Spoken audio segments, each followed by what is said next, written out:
Hi, welcome back to Endure Through Fear, and we're going to continue with the conversation that I started on power and balance. Power and balance are a massive undertaking in our lives.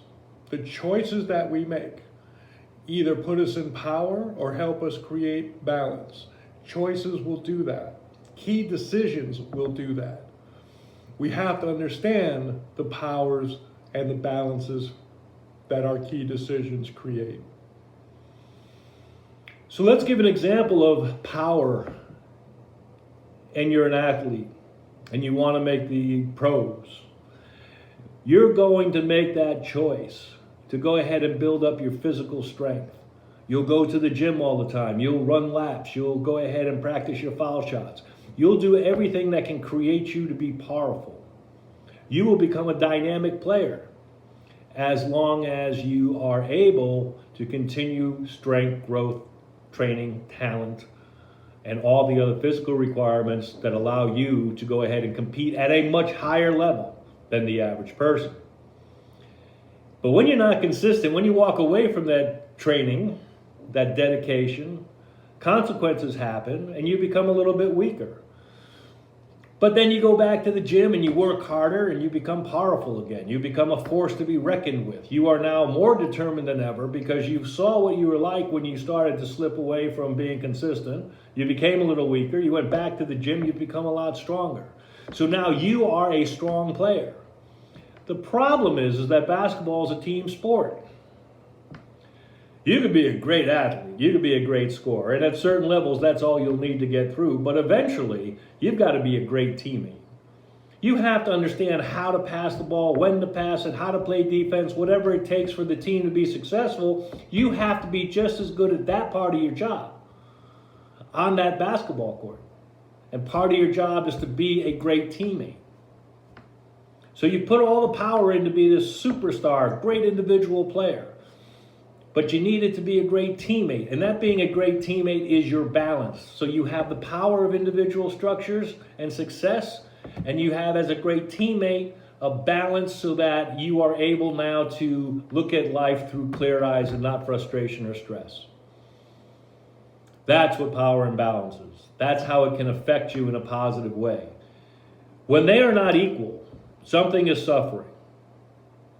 But as long as you are resilient enough to keep a good eye on both, with the understanding there's going to be ups and downs at each end, but your constant goal is always to remain balanced, you're going to be better off because you're centered.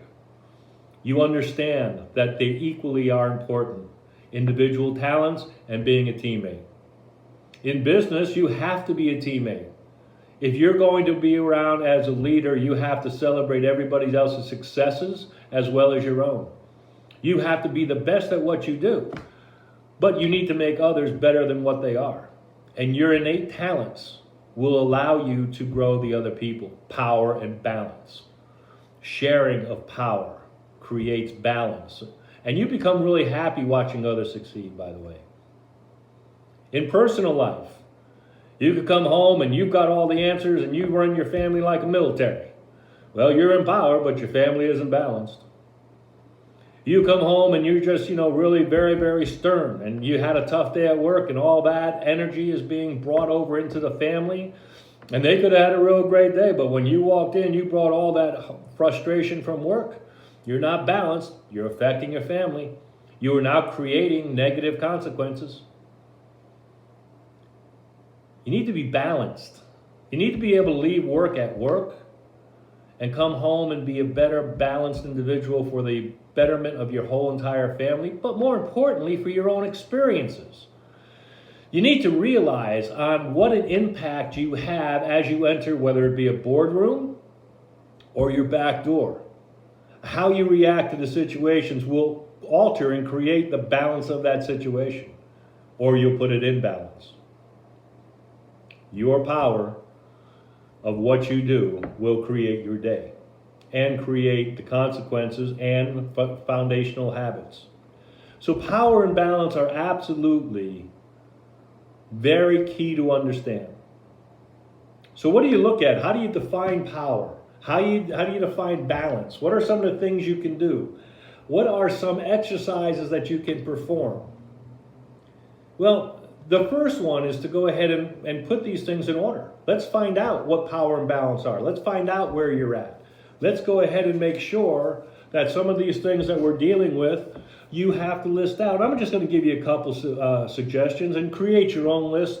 Use these if you like. If not, that's fine too. But be able to sit down and create things that are important. And so what you want to put down, for instance, are family. Okay, where does family run into it? Your physical life, your family life, your relationship with your spouse, your family relationship with your kids, business, team members, both at home and family members, okay? You need to log those in there too. Where does spirituality fall amongst all this? Your hobbies. List them out, rate them 1 to 10, and start to find out where you really place your key focus. What is powerful would be number 1. The least powerful would be 10, or whatever the number is that you have. So rank them. And then take a really good look at them and go share it with your spouse. Because your spouse knows about business too. And she may not have all, or he may not have all the ins and outs of what happens at business. But because of what you use at home, she's got a pretty good idea of how you, or he has a pretty good idea of how you in fact react at work. So your first priority is to go ahead and identify the top 5. And then take a look and say to yourself the following: what is it that makes these the top 5? Why are they a priority? Is it because they're all balance, or are they all power? Do I have to be in charge? And how do those goals match up with my spouse, even my boss? How do I match up with the philosophy of these individuals and of the company as well? Because what I may think is important, what I may think gives me power, could be completely wrong. So you need to ask, list, identify, and then I want you to go ahead and create your what they call a priority area, top 3 of those top 5. So take 3 of the 5, and then list out why. What behaviors fall underneath them? And how are these behaviors being limited by what you think is important to what you actually can do? Because the one thing about power is we'll only take it to a certain level that's comfortable. And it necessarily won't cross over. Too many weaknesses will be exposed. Again, the balance a lot of times is the weakness. So when you're able to blend the 2 of those, then you really get into a fact where your logical thinking, it's really not that emotional. You kind of can lay it out in a logical manner, and you're more balanced, and your heart rate's better, and your emotional standing's better, and all the other things that you need to be actively and engaging on a great level. Balance gives you that. Listen, I want you also to think about the key decisions. What key decisions possibly could have been happening earlier in your life that have created what you think the top 3 are as far as power and balance? Now, key decisions are massive. Key decisions are situations of which you made because you had to make, because they were important to what you thought, and so they have a place within your personality. Or the decisions that you made in urgent circumstances. Those are the ones that really have power on you, because they are the foundation of any urgent situation that happens in your life, are now a form of that decision you made.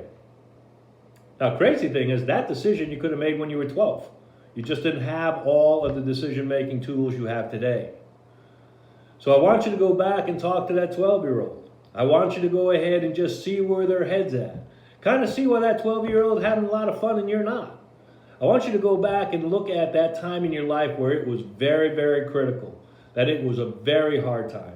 And I want you at that point to look at it and make an adult's decision on it, not a child's decision. And as I've stated before, I know that decision will be different. But now you see how that key decision can affect the power and balance in your life. So I challenge you to go back and look at that. This is one of the exercises that you can do and that we'll continue to do and build upon this one specific exercise. Know yourself, know where your power and balance lies, and then the key decisions that got you there, and then one question. Why is this important to me? How does this affect me? Of course, meaning you. Have yourself an outstanding day. I look forward to our next class, and we'll talk then. Be excited for tomorrow. Remember, you're the best version of you. Let's just make it better so that you'll be happier. Thanks. Bye.